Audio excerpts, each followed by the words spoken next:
back up, you just have to pick them up and turn it to get it back up. Does yours have the latches, or you got the pins with the This is kind of something new. Does it? So anyway, this is designed. 30 years ago, you didn't have this fold-down tray. Basically, it started here, and it was very unsafe.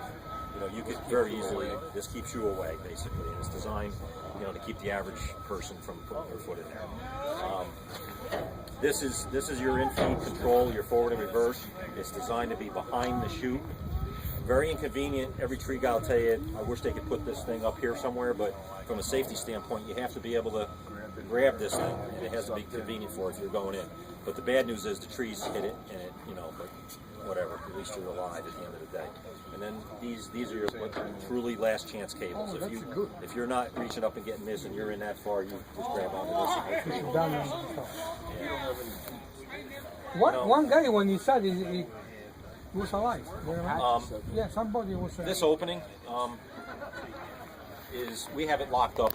There's a safety latch pin. We run the hydraulic cylinder up and lift that upper feed wheel, but normally it's spring loaded and it stays down. I have it up just to illustrate, you know, the business end of this chipper here.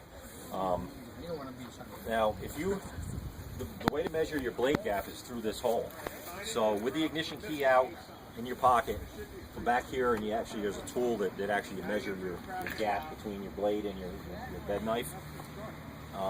If you don't, you know, I'm pretty squirrely. I don't trust the pin, even though that pin ain't bending. You could get a 2x4 or a 2x6 or something and just put it in there and wedge it in. It'll make you feel better. Yeah, it won't be safe. Or you could put this gauge on a stick, you know, tie it to a stick and reach in there. And just got to line your blades up with your bed knife and measure your gap. Make sure that gap, that's critical.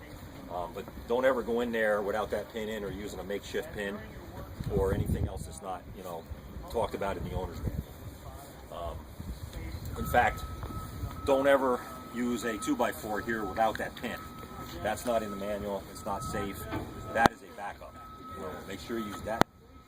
And if you lose that pin, get a new one from Bandit. Keep hands, you know, just like this is decaled pretty good. Safety is a big deal to these manufacturers. Keep your hands out of here, your feet out of here. Your pusher paddle comes right with the chipper, and that's what that device is right there. If it goes in, first thing you do when you get back is make one, or have your mechanic make one, or a carpenter or whatever. There's no nails in it. It has a wooden wedge in it to keep it together, but it's not hard to make. It's just a 2x6. At the end of the day, keep something in there that you can poke stuff through with. You know, even a stick would work. You know, as long as it's in that provision there, make sure that you're not using your hands or feet. That's a big deal. Never chip with this thing coming back at you. This position here is as far as it'll go and be latched. There's no position for it to be straight back, so this is not a safe position for this thing to be chipping. Not only that, it's going opposite the way the flywheel wants to be. Your hood.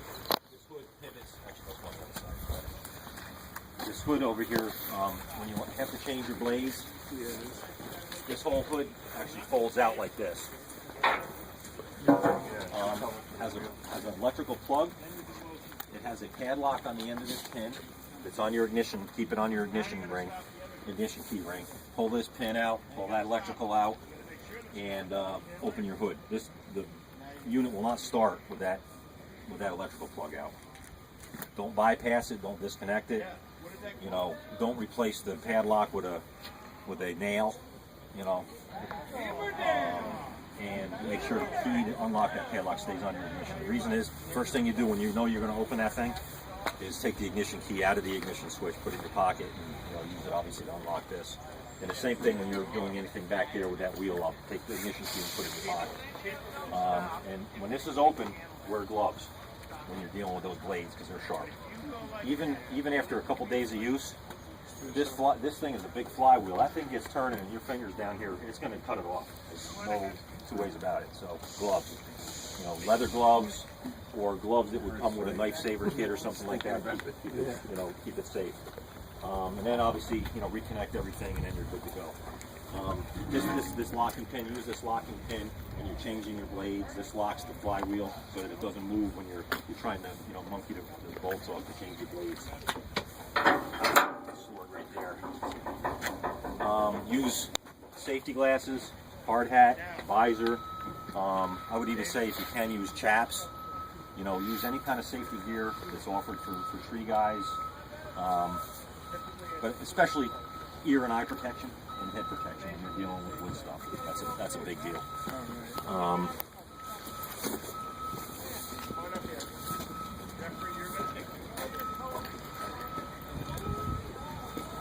What was that about? Did I go over my 10 minutes?